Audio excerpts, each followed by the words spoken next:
everybody, I'm Mike from the Rewatch Project podcast, and I am a lifelong Bruce Springsteen fan who is very happy to be finally getting to hear the fabled Electric Nebraska album for the first time.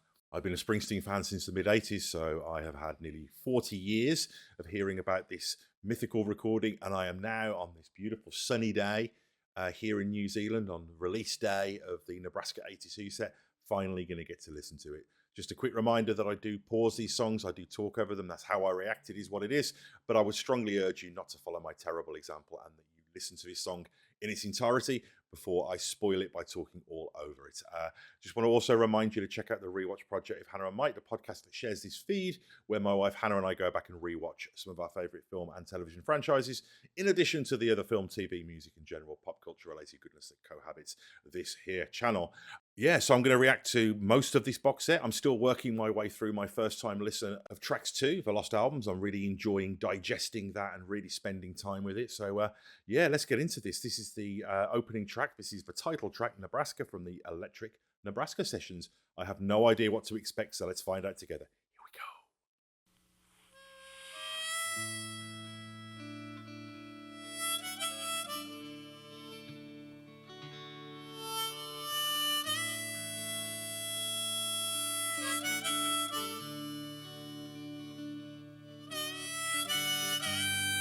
I wonder if it's just going to be mainly acoustic, this version.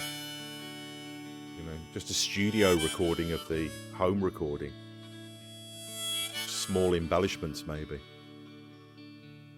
I saw her standing on her front lawn, just a twirling her baton. Me and her went for her ride, sir, and 10 innocent people died from the town of bass. Lincoln, Nebraska, with a sawed-off 14 Percussion as well, maybe? on my lap. To the badlands of Wyoming, I killed everything in my path.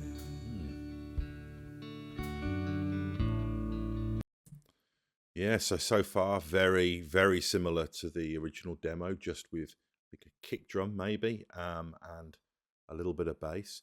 And just the increase in fidelity that you get recording in a professional studio as opposed to in your bedroom with a Tascam, 8-track or whatever it was.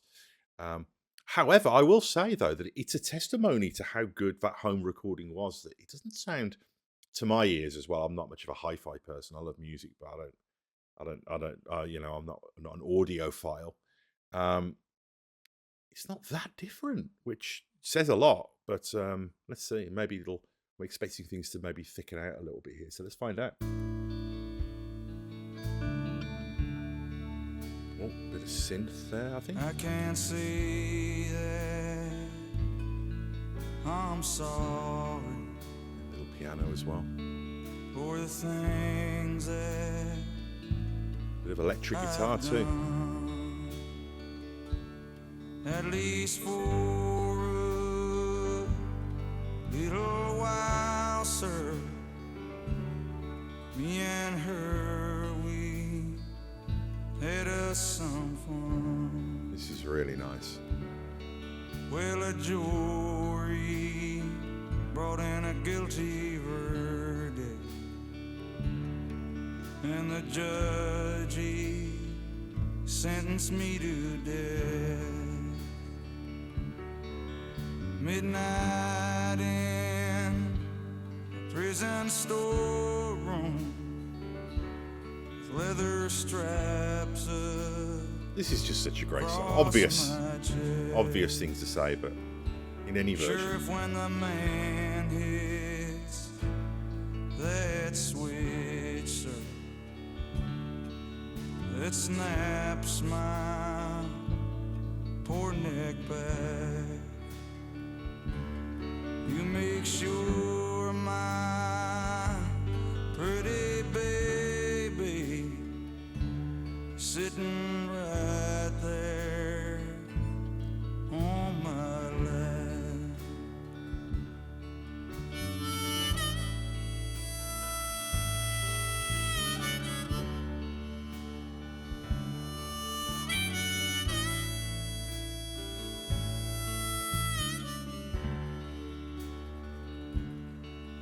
they declared me unfit to live.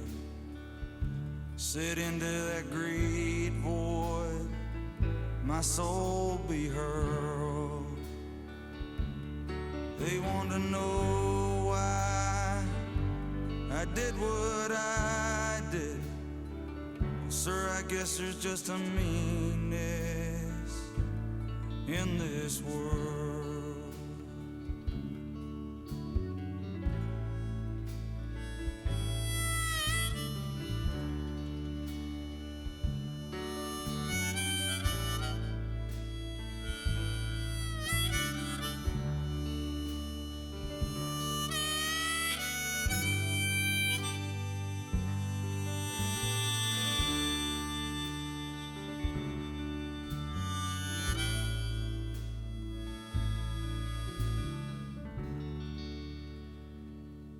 Wow. That's really interesting because it's kind of what I expected.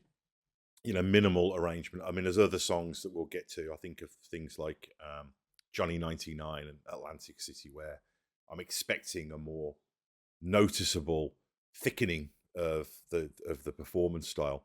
And the live versions that Bruce did of this on the 84 tour and parts of the 85 tour had that slight more embellishment, but it makes a really big difference. But what it reminds me of is, and I'll probably mention this a few times because I watched it quite recently and it's very fresh in my mind, the Blood Brothers documentary, where we see Springsteen in the E Street Band in the studio recording. It was the first time we really got to see that.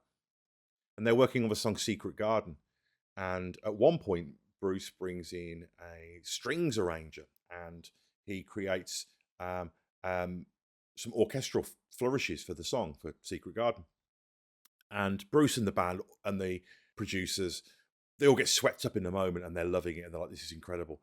But they strip it away to the point where it's almost gone. What they realise is it gets in the way. And if you think of Secret Garden, it's got such a hypnotically propulsive quality to it. And the voice of the narrator of the song is so compelling that it really makes you lean in and really listen, and it's such a connection that you have. And Bruce himself says in the documentary that as aesthetically or just how sonically pleasing the orchestra sounds, it gets in the way of that conversation.